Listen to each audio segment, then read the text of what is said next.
السلام عليكم ورحمة الله وبركاته. وعليكم السلام ورحمة الله وبركاته.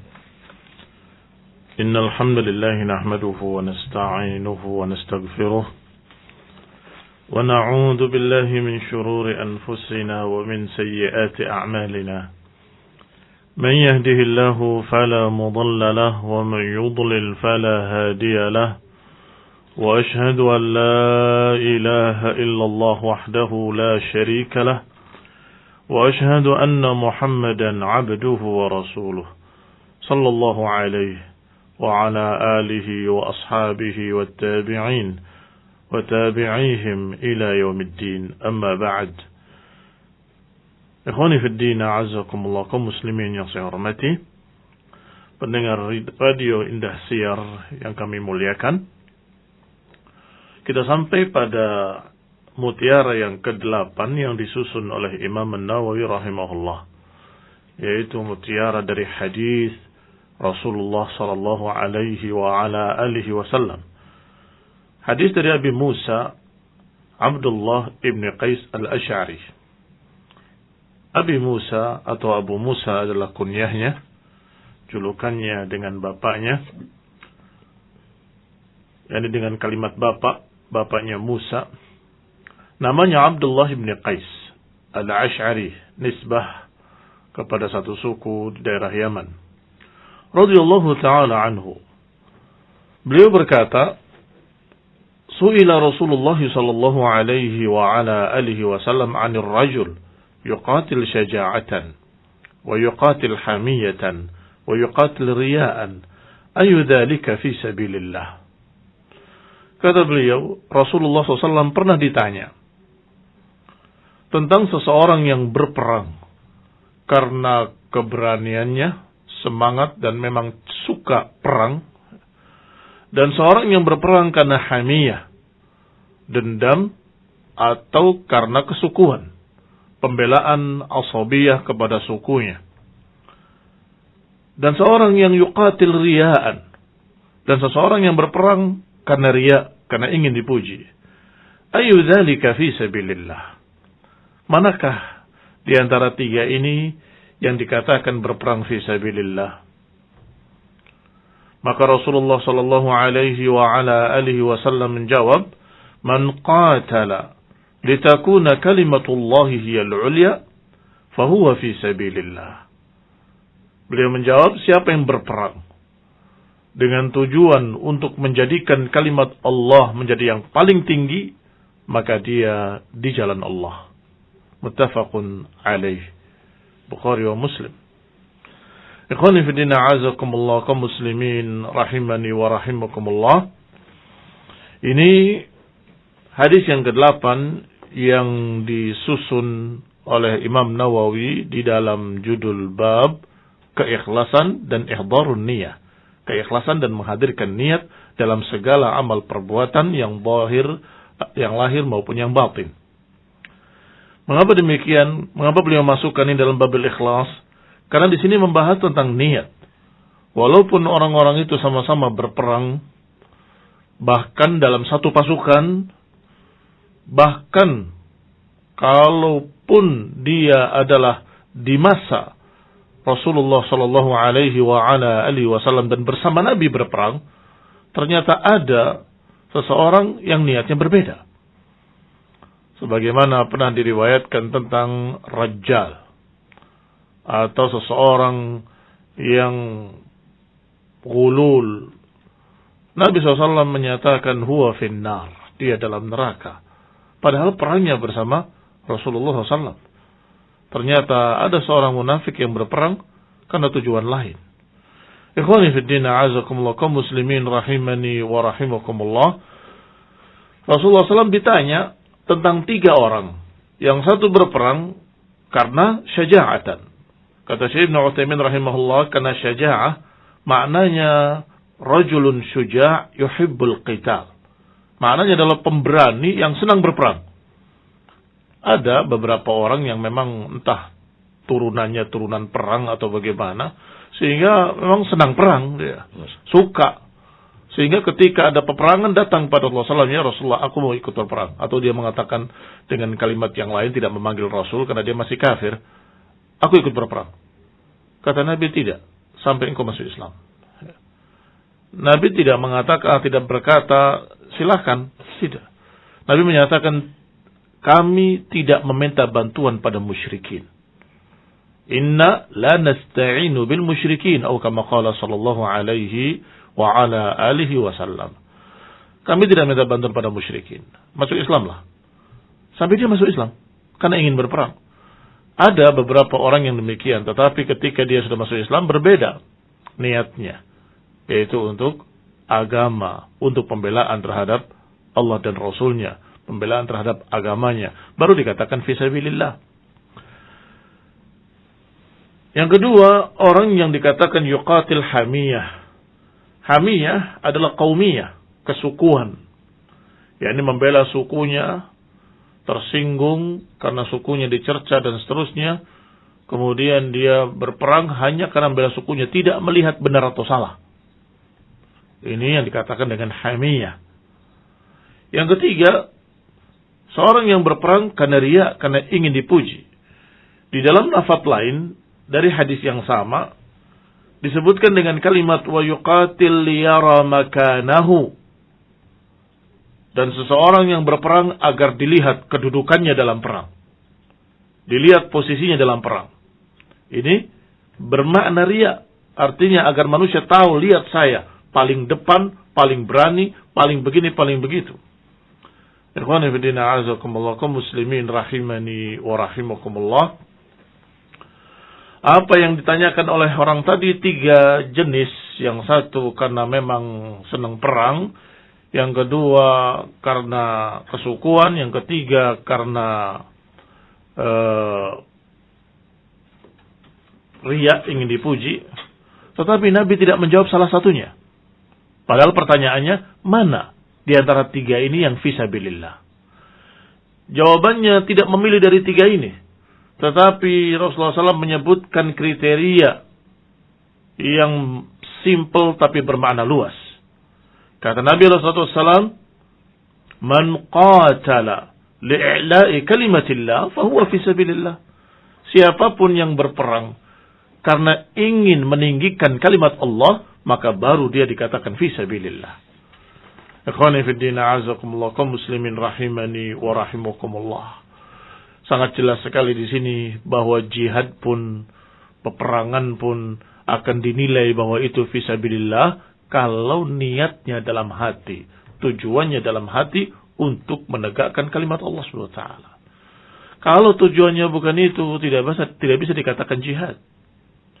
Kalau hanya mengacaukan kaum muslimin, ingin menggoyang penguasa karena dia ingin merebut kekuasaan, maka tidak dikatakan fisabilillah.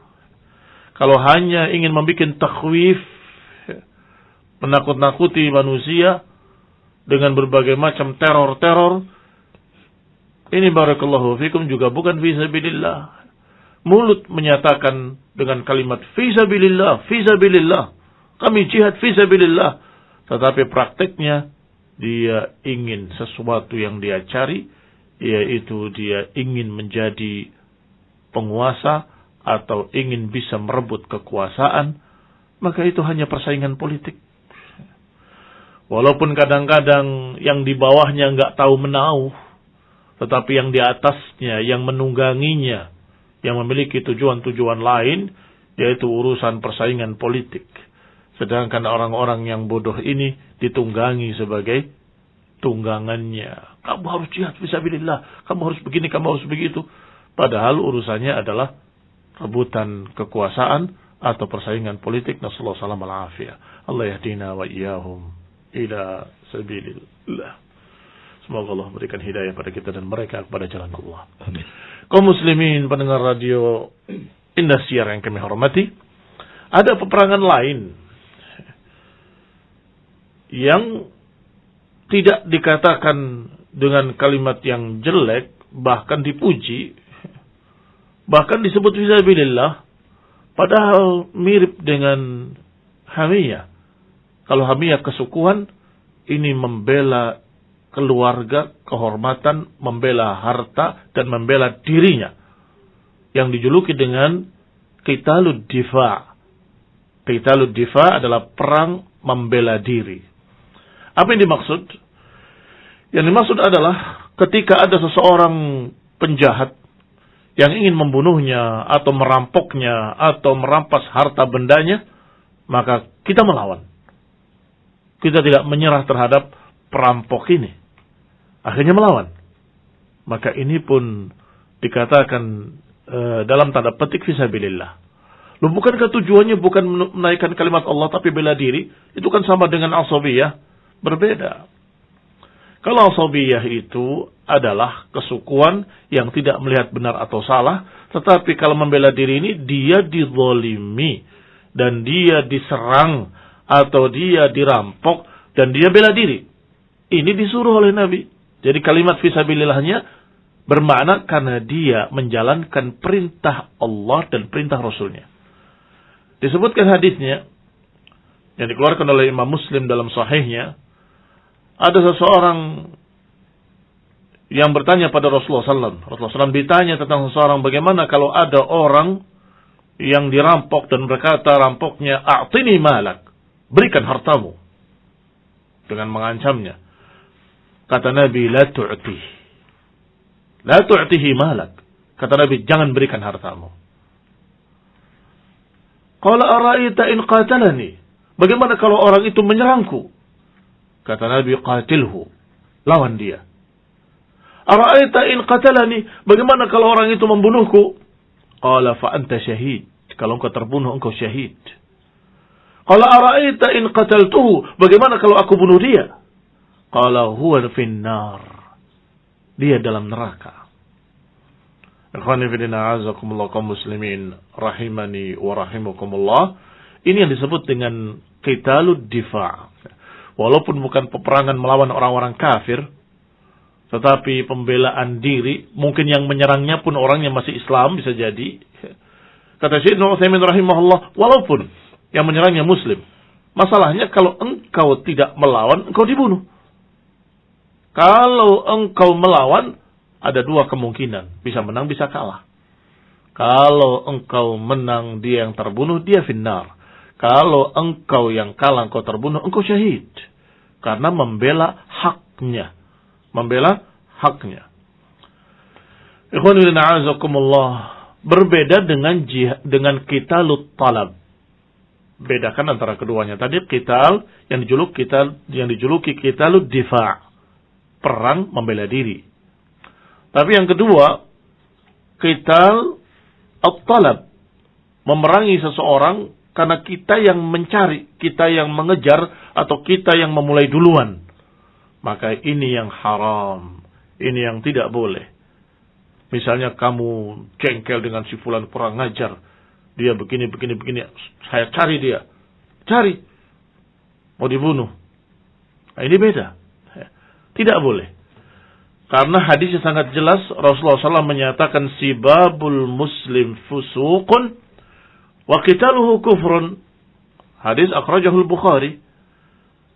Mencerca seorang muslim adalah kefasikan dan memeranginya adalah kekufuran. Mencerca seorang muslim adalah kefasikan dan memeranginya adalah kekafiran. Dia orang muslim, kamu mau menyerang orang muslim, ya jelas dilarang. Haram, bahkan dikatakan perbuatan-perbuatan kufur. Karena biasanya yang melakukan seperti itu orang kafir. Siapa yang menyerang muslimin dan membunuh muslimin? Kufar. Kalau ada seorang muslim berbuat seperti itu, berarti dia berbuat apa yang diperbuat oleh orang-orang kafir. Artinya kekufuran. Ini jihad, qital at-talab. Memerangi seseorang karena dia yang memulai. Dia yang mencari, dia yang menyerang. Berbeda dengan yang tadi, dia diserang oleh penjahat. Maka dia lawan. Tidak seperti apa yang dikatakan oleh kaum-kaum lain selain Islam, yang kalau engkau dipukul pipi kiri, berikan pipi kanan. Kalau engkau dirampas sapu tangannya, maka berikan jubahmu. Ini tidak seperti itu. Kata Nabi, itu hakmu. Kalau ada yang memaksa mengambil darimu, larang dia. Kalau dia melawan, kamu lawan. Barakallahu fiikum. Bagaimana kalau ternyata kamu yang meninggal maka kamu syahid? Bagaimana kalau dia yang meninggal maka dia terbunuh? Dikatakan dia finnar. Adapun hisabnya Allah Subhanahu wa taala. Kaum muslimin rahimani wa rahimakumullah, berarti di sini ada beberapa bentuk-bentuk perang.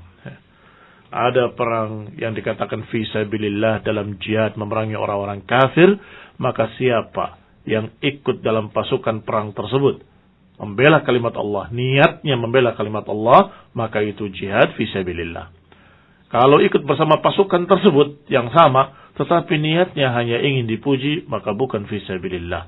Ataupun niatnya hanya ingin mendapatkan keuntungan dari pampasan perang, maka itu juga bukan fi sabilillah. Ataupun meniatkan dengan niat-niat lain, ingin dipuji, ingin disanjung, ingin dikatakan pemberani ila akhirih, maka dikatakan juga bukan fi sabilillah. Baik. Yang kedua, ada peperangan yang disebut dengan qital difa'. Dia menyerang sebagai pembelaan terhadap dirinya ketika diserang. Maka itu disuruh oleh Nabi. Bela dirimu, bela hartamu, bela keluargamu. Barakallahu fikum. Yang ketiga adalah perang tadi, tapi kita yang memulai mungkin karena dendam atau karena sesuatu, tidak boleh. Kita disuruh untuk sabar, tidak boleh menumpahkan darah seorang muslim. Inna dima'akum wa amwalakum wa a'radakum haramun alaikum ka hurmati yaumikum hadha fi baladikum hadha fi syahrikum hadha. Kata Nabi alaihi salatu wassalam, sesungguhnya darah, harta dan kehormatan kaum muslimin terjaga. Jangan saling menumpahkan darah, jangan saling merampas harta, dan jangan saling menjatuhkan kehormatan. Kata Nabi SAW, dikatakan suci, terjaga seperti sucinya Ka'bah, atau seperti sucinya bulan Dzul Hijjah, seperti sucinya Mekah, seperti sucinya hari ini, hari Arafah. Wallahu ta'ala a'lam bis-shawab. Wa sallallahu ala Muhammadin wa ala alihi wa ashabihi wa sallama tasliman katsira.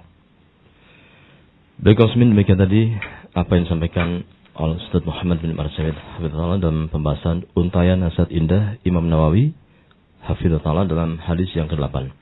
Dan Masya Allah sangat detail sekali, dan ternyata memang ada banyak macam-macam perang atau jihad, dan seperti yang dijelaskan oleh beliau. Baik, kita lanjutkan ke ruang tanya jawab. Bismillah, Afwan mau bertanya tentang waktu yang afdal untuk salat duha.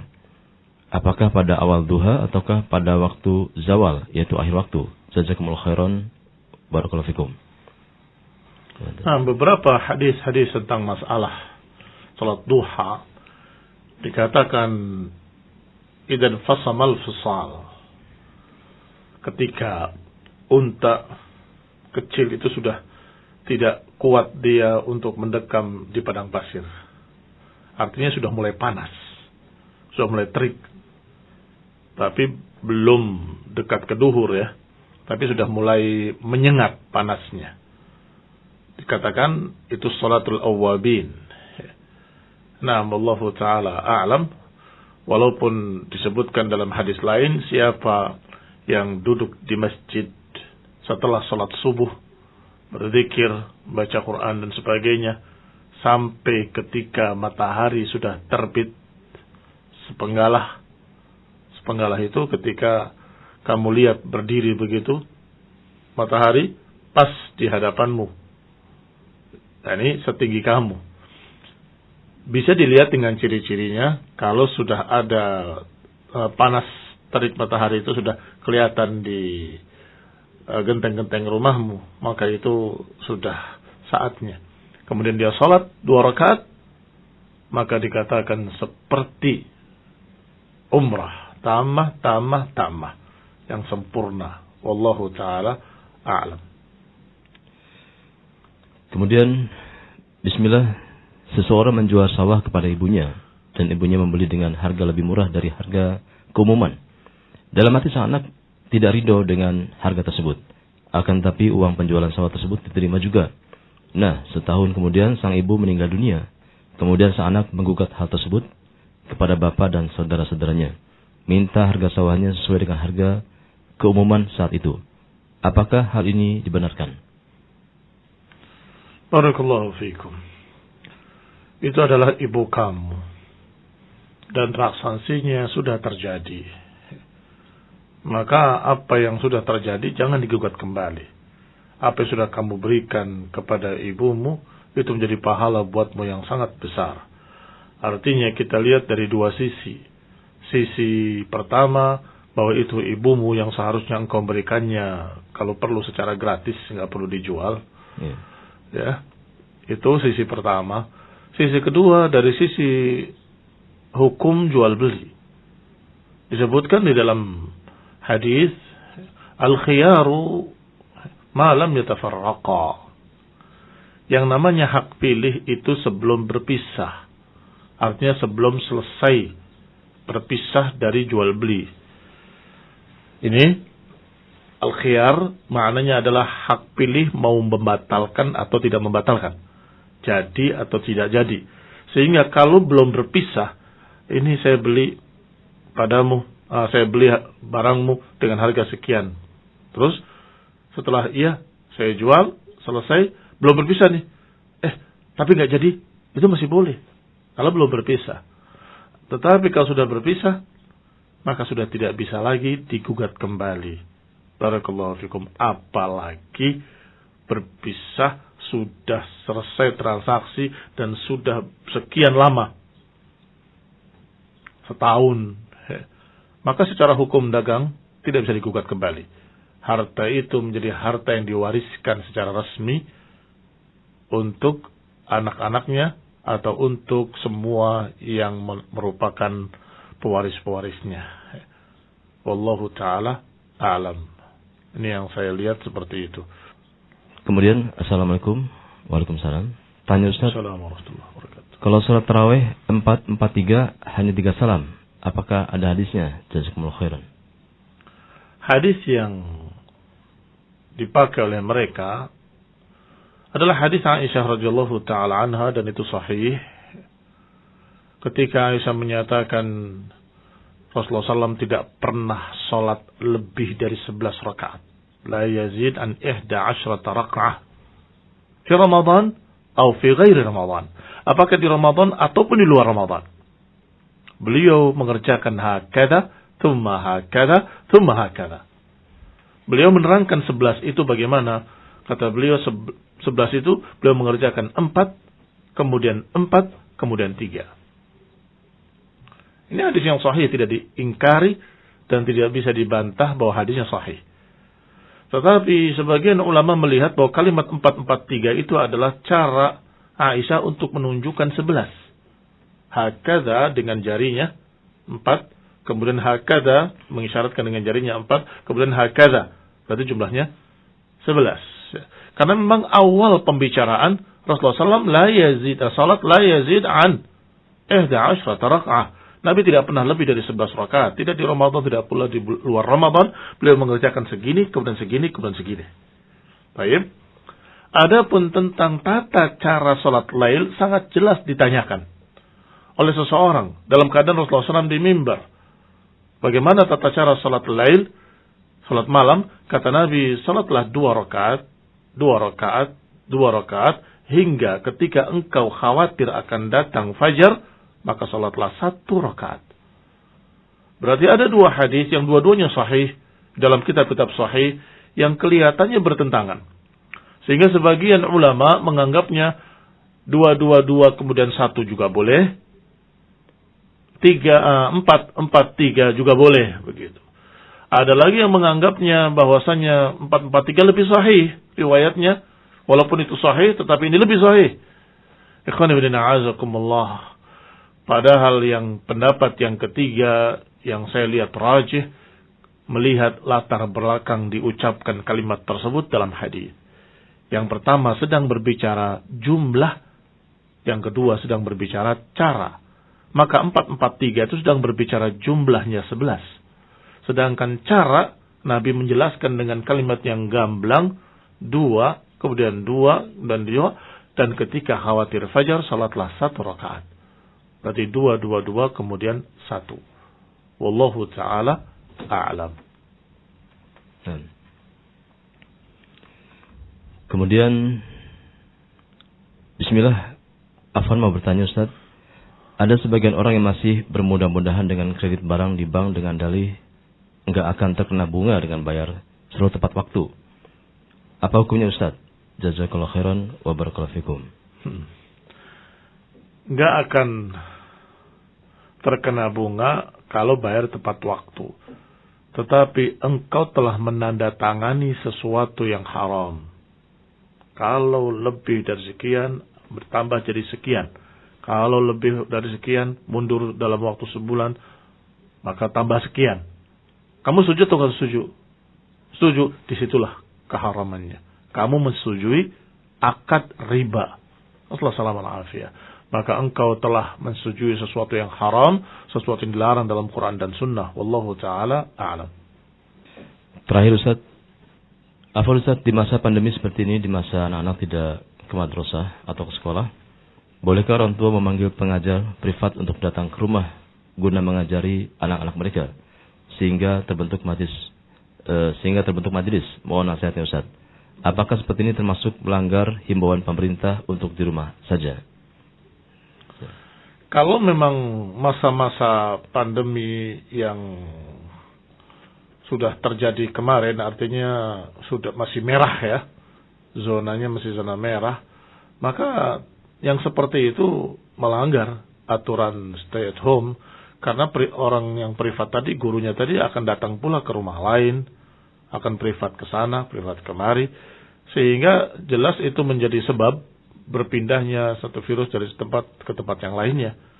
Tetapi kalau sudah masa-masa sekarang yang mereka menganggapnya sudah new normal atau sejenisnya, maka tinggal kita lihat orang tersebut bagaimana, di mana letaknya, daerahnya juga aman atau tidak aman, kegiatannya juga kemana saja.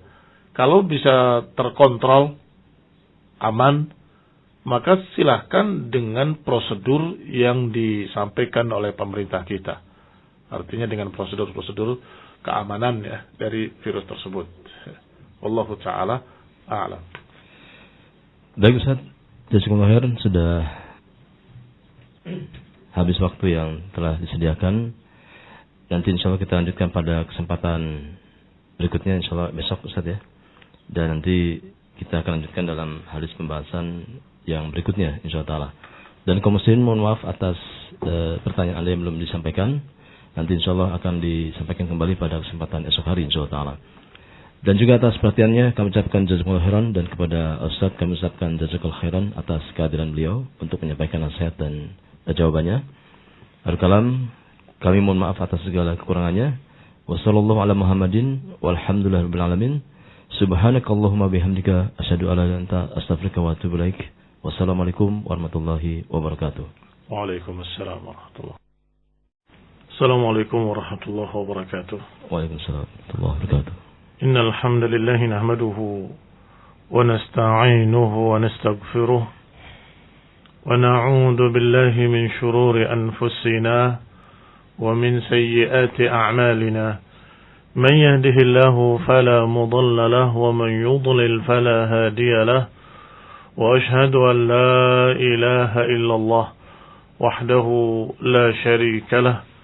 Wa ashhadu anna Muhammadan 'abduhu wa rasuluh. Sallallahu alaihi wa ala alihi wa ashabihi wattabi'in wa tabi'it tabi'in wa man tabi'ahum bi ihsanin ila yaumiddin. Ikhwani fid din, a'azzakumullah. Saudara-saudaraku, para pendengar radio Indah Siar yang kami hormati, kita masih pada babul ikhlas. Dan kita masuk pada mutiara yang ke-9 dari mutiara-mutiara yang indah yang disusun oleh Imam Nawawi rahimahullahu ta'ala. Masih berkait dengan pembahasan kemarin. Pembahasan kemarin tentang orang-orang yang berperang karena Allah Subhanahu wa ta'ala. Rasulullah ditanya, seseorang yang berperang karena berani karena memang senang berperang, orang berperang karena riya, orang berperang karena ingin dipuji, atau orang berperang karena dorongan asabiyah. Ayu dzalika fi sabilillah. Mana yang dikatakan fi sabilillah? Maka Nabi menyatakan dengan kalimat man qatala li'i'la'i kalimatillah, siapa yang berperang karena ingin mengangkat kalimat Allah, maka dia fi sabilillah. Kemudian dibahas bahwa seseorang memerangi seseorang dengan pedangnya itu bermacam-macam. Di antaranya ada yang sudah kita bahas tadi, yaitu jihad fi sabilillah. Dan juga ada seseorang yang ketika dia dianiaya atau diserang, apakah oleh perampok atau oleh orang yang jahat yang ingin mengambil hartanya, maka dia disuruh oleh Nabi untuk membela diri. Kata Nabi, jangan berikan pada mereka. Kalau mereka menyerang, kata Nabi, lawanlah. Kalau dia mati, dia finnar. Kalau aku yang mati, engkau fil jannah. Ini namanya disebutkan kemarin dengan istilah ad-difa' atau qitalud difa', perang pembelaan. Ini pembelaan diri dalam artian membela hak yang memang merupakan miliknya dari kezaliman para penjahat. Baik. Sekarang kalau ada dua orang muslim yang bertikai, kemudian masing-masing menghunuskan pedangnya dalam keadaan sesungguhnya perkaranya tidak sampai kepada perkara besar yang menghalalkan darah, maka ini jelas terlarang dengan hadis yang kemarin kita baca. Sibabul muslim fusuqun wa qitaluhu kufrun. Mencerca seorang muslim itu adalah kefasikan dan memeranginya adalah kekufuran. Sekarang kita baca mutiara yang ke-9. Masya Allah, Imam An-Nawawi rahimahullah meletakkan hadis ini setelah hadis yang kemarin, karena memang ada kaitan antara keduanya, yaitu hadis dari Abi Bakrah Nufai' ibn al-Harith al-Thaqafi radhiyallahu ta'ala anhu, anna an-nabiy sallallahu alaihi wa ala alihi wa sallam qala idza iltaqa al-muslimani bisayfayhima فالقاتل والمقتول في النار. قلت يا رسول الله هذا القاتل فما بال المقتول؟ قال إنه كان حريصا على قتل صاحبه متفق عليه. Dari sahabat yang mulia Abi Bakrah, itu kunyahnya, namanya Nufai' ibn al-Harith al-Thaqafi radhiyallahu ta'ala anhu.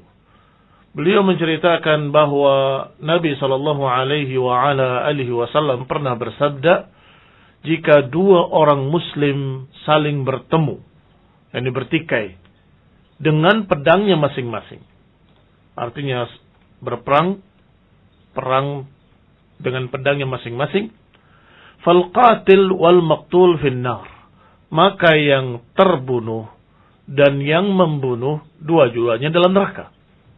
Demikian kata Nabi SAW. Dua orang muslim bertikai, ternyata dua orang ini menghunuskan pedangnya dan kemudian mulai saling memukulkan pedangnya, saling menghunuskan pedangnya, saling menikam ila akhirih. Maka kata Nabi, yang terbunuh dan yang membunuh dua-duanya dalam neraka. Aku katakan, kata Abi Bakrah radhiyallahu ta'ala anhu, ya Rasulullah, hadal qatil, fama balul maqtul? Ya Rasulullah, ini yang pembunuh, mungkin wajar masuk neraka, tapi yang terbunuh, kenapa masuk neraka juga? Nabi menjawab alaihi salatu wassalam, innahu kana harisan ala qatli sahibih. Iya, dia adalah orang yang bersungguh-sungguh ingin membunuh saudaranya, tetapi tidak berhasil, maka dia juga masuk neraka. Muttafaqun alaih. Ikhwani fillah a'azzakumullah, kaum muslimin, para pendengar radio Indahsiar yang kami hormati, Kalimat-kalimat ini dari Nabi Shallallahu Alaihi Wasallam menggambarkan kalau dua orang Muslim bertikai dengan senjatanya masing-masing, maka kedua-duanya masuk neraka. Apa perbedaan antara yang terbunuh dan membunuh? Perbedaannya, barakallahu fikum, tidak ada atau hampir tidak ada. Ini kebetulan dengan takdir Allah berhasil membunuh, sedangkan yang terbunuh, qadarullah, gagal untuk membunuh. Itu saja. Tetapi dua-duanya ingin membunuh saudaranya. Maka Nabi menyatakan keduanya dalam neraka. Al-qatil wal maqtul finnar. Yang membunuh dan yang dibunuh dalam neraka. Masih ingat hadis yang kemarin kita bahas dan ucapan Syekh Ibnu Utsaimin rahimahullah bahwa yang demikian ada dua jenis. Ada qitalut talab, ada qitalut difa'.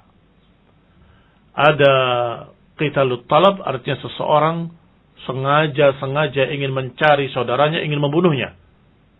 Itu qitalut talab, dan ini yang haram dengan hadis sibabul muslim fusuqun wa qitaluhu kufrun.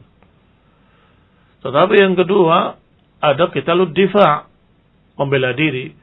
Kalau kejadiannya adalah membela diri, seseorang tiba-tiba diserang, maka itu tidak masuk hadis ini.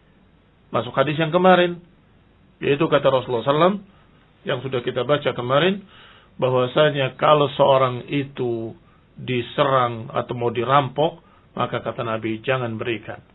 Kalau dia menyerang, lawan. Kalau dia mati, maka dia finnar. Kalau aku yang mati, engkau syahid, engkau fil jannah. Maka ini jihadud difa' atau qitalud difa', pembelaan diri. Yang dibahas dalam hadis ini adalah talab. Masing-masing dendam dengan saudaranya dan masing-masing ingin membunuh saudaranya. Idzal taqal musliman bisayfayhima. Kalau dua orang muslim bertikai dengan pedangnya masing-masing, maka disinilah ya, barakallahu fikum, ucapan Rasulullah SAW, kedua-duanya dalam neraka. Ya Rasulullah, kalau yang membunuh dalam neraka, kalau yang terbunuh, kenapa masuk neraka? Kata Nabi alaihissalam, innahu kana harisan ala qatli sahibih, karena dia sudah bersungguh-sungguh berniat untuk membunuh saudaranya. Maka dia pun dianggap orang yang berdosa karena berupaya untuk membunuh saudaranya, maka finnar. Di sini ada pembahasan tentang masalah niat. Dan disinilah kaitannya dengan bab ikhlasu an-niyah dan ihdarun niyah. Babul ikhlas wa ihdarun niyah. Bab tentang niat dan menghadirkan niat. Barakallahu fikum. Di sini kenapa dia termasuk mendapatkan neraka atau mendapatkan azab padahal dia belum berhasil membunuh, sudah berniat untuk membunuh saudaranya, sudah bersungguh-sungguh untuk membunuh saudaranya. Hanya saja di sini ada catatan penting bahwa niat kalau masih di dalam hati belum dinilai. Niat jelek ya. Niat jelek dalam hati belum dinilai. Kalau niat baik sudah mendapatkan satu pahala. Begitu berhasil berbuat baik mendapat pahala lagi. Tetapi kalau niat jelek belum dicatat. Sampai ketika dia berbuat kejelekan tersebut baru dicatat satu kejelekan. Tapi mengapa di sini berniat membunuh saudaranya sudah mendapatkan azab? Karena di sini dia sudah berbuat, tapi tidak berhasil. Bedakan antara keduanya. Kalau baru niat saja, saya akan bunuh saudara saya. Sungguh, saya akan bunuh dia. Saya akan bunuh dia. Sudah jengkel dia, saya akan bunuh dia. Dia mencari pedangnya, kemudian mendapatkan pedangnya, kemudian dia mau keluar, begitu mau membuka pintu. Astagfirullah. Apa yang ada di benak saya? A'udzubillahi minasyaitonirrajim. Tidak mungkin, tidak halal membunuh seorang muslim. Terus gak jadi. Dia mendapatkan satu pahala. Karena dia mengurungkan niat jeleknya. Dan niat jeleknya belum tercatat. Karena dia belum berbuat. Tetapi yang tadi, dua orang yang sedang bertikai tadi, sudah berbuat, sudah mengayunkan pedangnya, sudah menusukkan pedangnya, sudah berbuat ingin membunuh, tapi tidak berhasil. Maka ketika dia terbunuh, dia tidak membunuh bukan karena dia urungkan niat jeleknya, bukan karena dia sadar oh ini haram, bukan, tetapi tidak berhasil. Dia sudah mengayunkan pedangnya, dia sudah menusukkan pedangnya, dia sudah berbuat kejahatan, tetapi tidak berhasil alias kalah, maka dia yang terbunuh. Maka kata Nabi, al-qatil wal maqtul finnar, karena kedua-duanya sama-sama mengayunkan pedang, sama-sama menusukkan pedang, sama-sama harisan, sama-sama bersungguh-sungguh untuk membunuh saudaranya. Yang satu berhasil, yang satu gagal. Maka kata Nabi, kilahuma finnar, kedua-duanya dalam neraka. Al-qatil wal maqtul finnar. Barakallahu fikum, alhamdulillah. Kita mendapatkan faedah dari mutiara hadis yang sangat mulia ini, yang disusun oleh Imam Nawawi rahimahullah, bahwa niat jelek, kalau sudah ada upaya berbuat jelek tadi, kemudian gagal, maka dia telah tercatat berbuat dosa. Walaupun gagal, karena dia sudah berusaha, sudah berbuat, sudah berjalan, sudah mengayunkan pedangnya, sudah menusukkan pedangnya. Kecuali kalau dia urungkan niatnya karena Allah subhanahu wa ta'ala, maka disitulah makna bahwa baru niat belum tercatat kalau baru niat jelek. Adapun niat baik, sejak awal niat baik sudah tercatat. Inilah rahmat Allah subhanahu wa ta'ala. Wallahu ta'ala a'lam. Kaum muslimin, demikian tadi apa yang disampaikan oleh Al-Ustaz Muhammad bin Marsawid dalam untayan Nasihat Indah Al-Imam Nawawi dalam pembahasan hadis yang ke-9. Dan sekarang kita akan ikuti ruang tanya jawab yang akan insyaallah dijawab oleh beliau, Hafizahullah Ta'ala. Baik, yang pertama adalah pertanyaan pertama. Bismillah, Afwan Ustaz mau bertanya, Afwan kalau di luar tema. Saya mau tanya tentang sholat Qiyamul Lail atau sholat tahajud. Apakah ini sama artinya kita sholat witir 1 atau 3 atau 5 rakaat di akhir malam? Apakah sholat witir tersebut ini yang dimaksud dengan sholat tahajud? Apa mungkin ada arti lain tentang sholat tahajud? Jazakallahu khairan. Nah,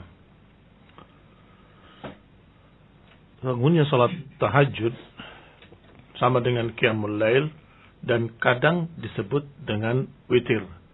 Karena jumlahnya selalu ganjil. Apakah 11 atau 7 atau 5 atau 3 paling sedikit. Barakallahu fiikum. Atau mungkin 1 ya. Ala kulli hal, penamaan-penamaan tadi masing-masing dengan sisi pandangnya. Qiyamul Lail karena dilakukan di malam hari, maka dikatakan Qiyamul Lail, menegakkan salat di malam hari. Tetapi kalau tahajud itu dari sisi dia setelah tidur kemudian bangun kembali. Makanya kalau witir di awal sebelum tidur boleh, tapi biasanya tidak dijuluki dengan tahajud. Tahajud itu setelah tidur, kemudian bangun tengah malam, itu dikatakan tahajud. Yang ketiga, penamaan witir karena jumlahnya ganjil.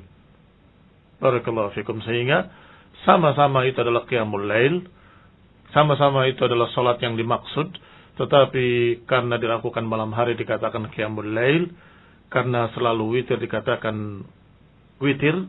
Kadang-kadang disebut dengan awtara, beliau mengerjakan witir 11 rakaat, maksudnya Qiyamul Lail. Kadang-kadang disebut tahajud karena setelah tidur dia bangun kembali. Fatahajjad bihi nafilatan lak, kata Allah. Naam, wallahu ta'ala alam. Baik, berikutnya bismillah. Semoga Ustaz Muhammad dan keluarga selalu diberikan kesehatan dan keberkahan. Wa iyyakum. Izin bertanya terkait hadis yang dibahas Ahad kemarin. Apakah tentara yang ditugaskan berperang oleh negara bisa berniat untuk berperang dengan Allah? Jazakallahu khairan.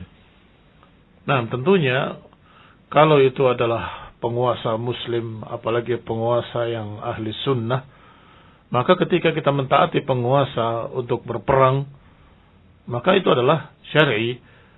Sesungguhnya itu adalah jihad.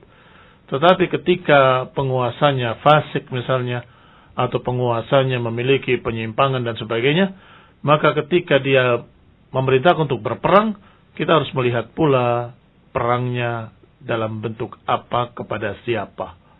Kalau sesuai dengan kitab wa sunnah, taatilah. Kalau tidak sesuai dengan kitab wa sunnah, maka la ta'ata li makhluqin fi ma'siyatil khaliq.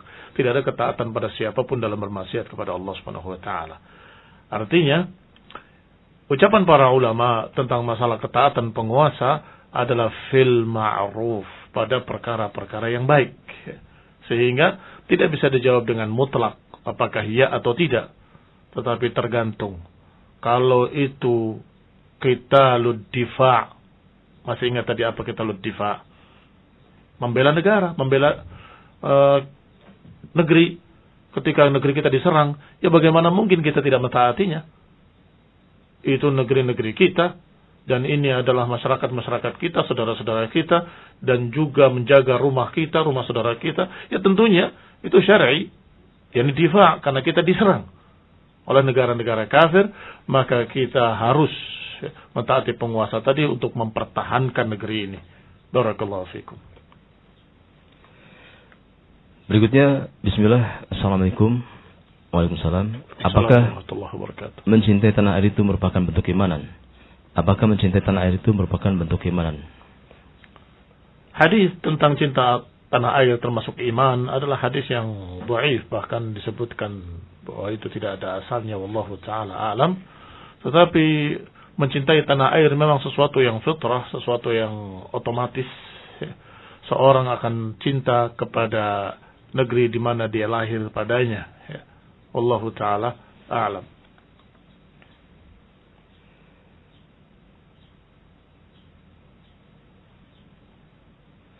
Bismillah, apakah hukum seorang anak atau bayi memakai celana isbal? Apakah sudah terkena larangannya? Dan apakah orang tuanya terkena dosa? Lalu mulai usia berapakah mulai ditekankannya? Jazakallahu khairan. Iya. Masih bayi atau di bawah umur baligh adalah bahwa mereka masih dalam keadaan belum terkena taklif, beban syariat.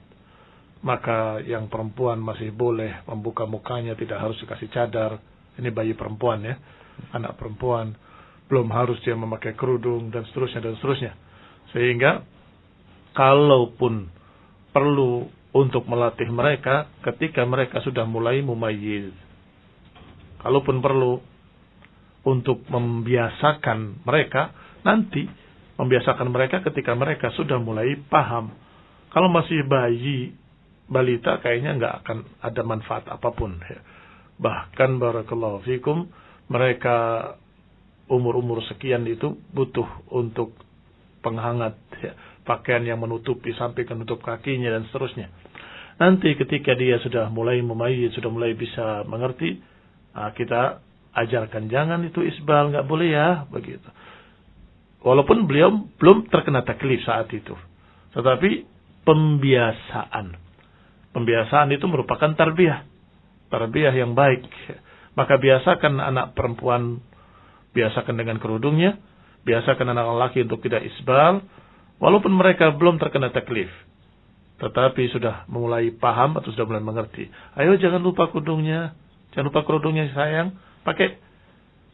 Walaupun kalau dia dibuka sukunya nggak dosa, orang tuanya juga nggak dosa, tetapi itu adalah perkara tarbiyah. Demikian pula yang laki-laki. Tetapi kalau masih bayi, saya tidak melihat yang demikian bermanfaat pembiasaan pada mereka, karena mereka masih belum paham sama sekali. Wallahu ta'ala a'lam bissawab. Hampir mirip pertanyaannya Ustaz, tapi agak sedikit berbeda.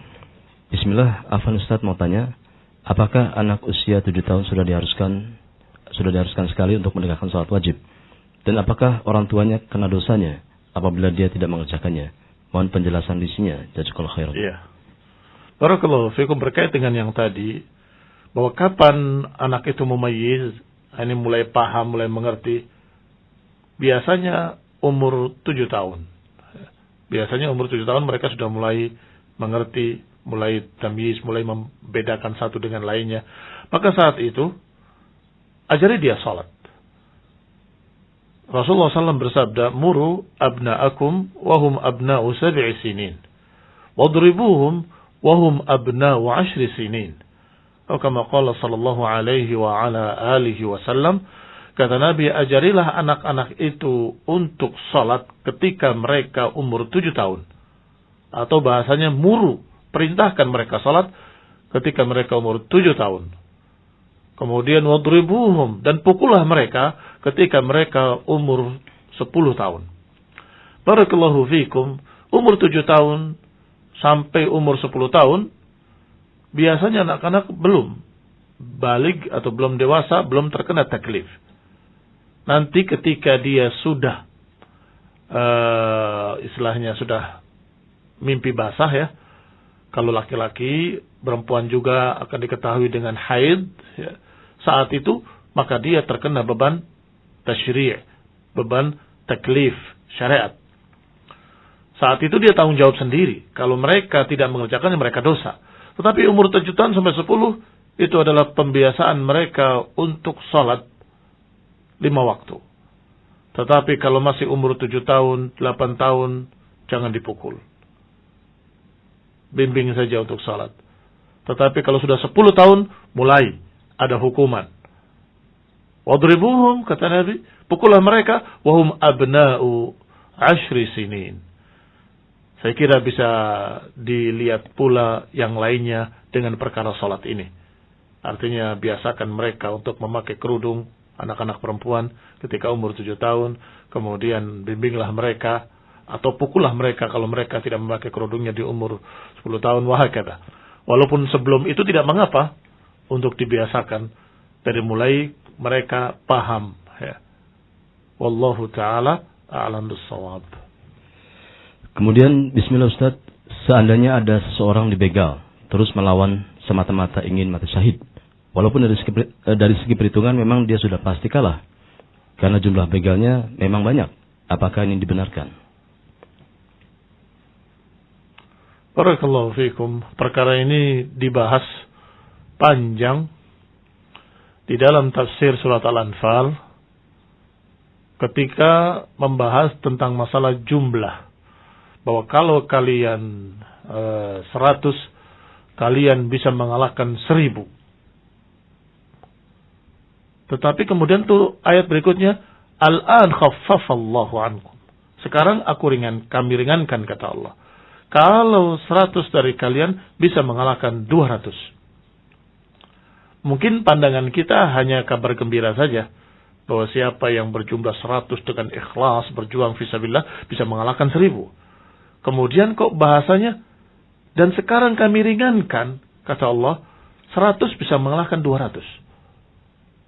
Ternyata para ulama, Masya Allah, faqih, fuqaha, sangat jeli dalam memahami ayat.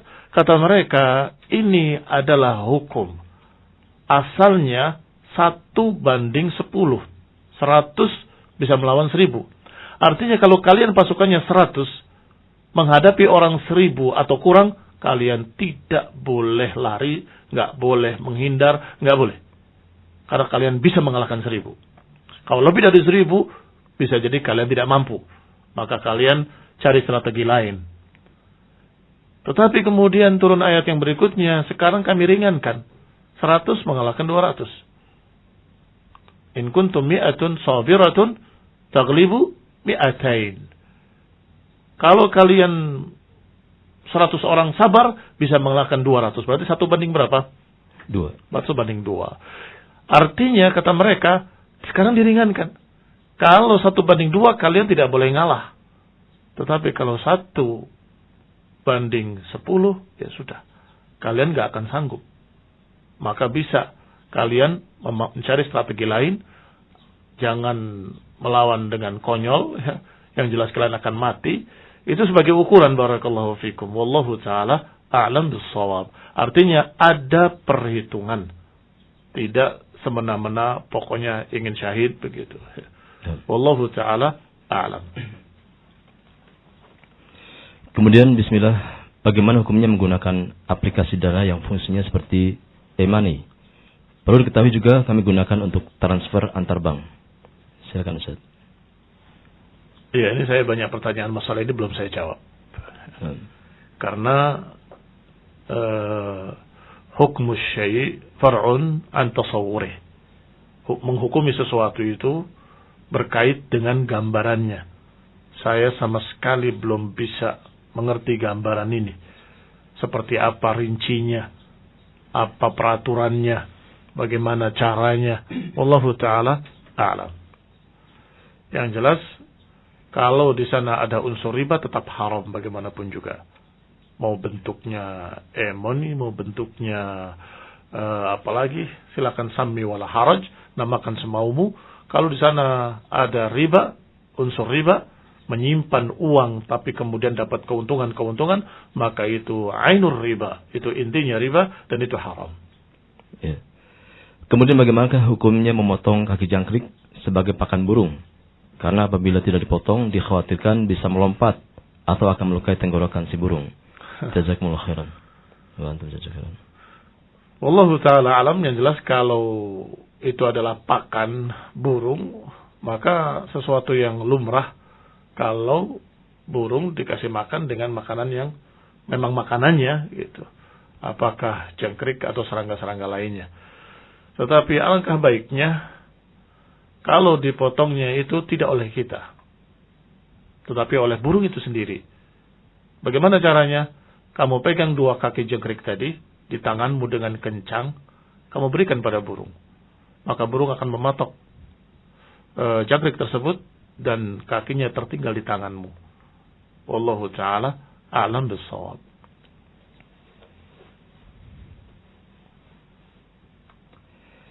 Kemudian pertanyaan terakhir, Ustaz. Afwan Ustaz mau tanya, seorang istri yang sudah bercerai dengan suaminya secara agama, bolehkah dia menikah lagi sementara belum diresmikan lewat pengadilan agama? Waktu nikahnya mereka lewat KUA. Dan bolehkah dia dinadhar oleh laki-laki lain sementara belum selesai masa iddahnya? Dan untuk hak asuh anaknya, siapa yang berhak untuk mengasuhnya? Jazakallahu khairan. Semoga Ustaz keluarga senantiasa dalam kebaikan. Amin. Seorang istri yang sudah bercerai dari suaminya, dia harus menunggu masa iddah. Ta'taddunaha. Masa iddah itu kalau dia hamil sampai melahirkan. Kalau dia tidak hamil, maka ditunggu sampai 3 kali haid. Atau sebagian ulama menyatakan 3 kali suci. Wallahu ta'ala alam. Yang jelas kurang lebih 3 bulan menunggu. Selagi dia di masa iddah, maka tidak boleh ada hubungan dengan siapapun, apakah nadhar ataupun memberikan isyarat-isyarat pada siapapun, tidak boleh. Barakallahu fikum. Mengapa? Karena ini statusnya cerai. Kalau cerai itu selama masa iddah masih hak suaminya, kalau suaminya masih merujuk. Maka jangan ganggu istri orang lain di masa iddah. Barangkali akan dirujuk kembali oleh suaminya. Barakallahu fikum. Kecuali kalau ditinggal mati. Kalau ditinggal mati, masa iddahnya juga kurang lebih sama, hanya saja ditambah dengan masa ihdad, masa berkabung. Ini tidak boleh dia berhias, nggak boleh pakai harum-haruman, nggak boleh pakai perhiasan segala macam. Ala kulli hal, kalau di masa iddah tersebut ditinggal mati, ketika hamil dia melahirkan, bahwa dia sudah selesai masa iddahnya. Tetapi kalau tidak hamil, berbeda sedikit, agak lebih panjang, yang disebutkan makna ihdad, yaitu 4 bulan 10 hari. Maka ini berbeda dengan yang tadi. Mengapa? Karena suaminya sudah meninggal. Artinya dia ditinggal mati, bukan ditinggal cerai.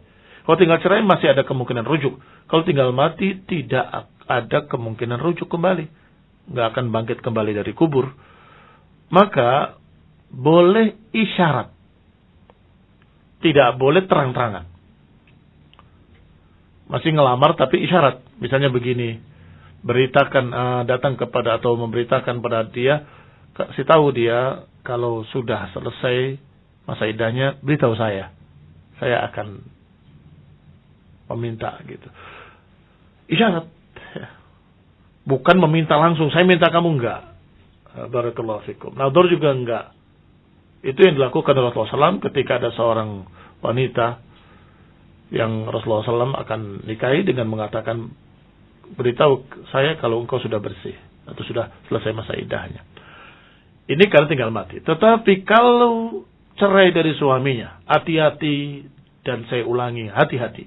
Jangan sampai merusak rumah tangga orang lain.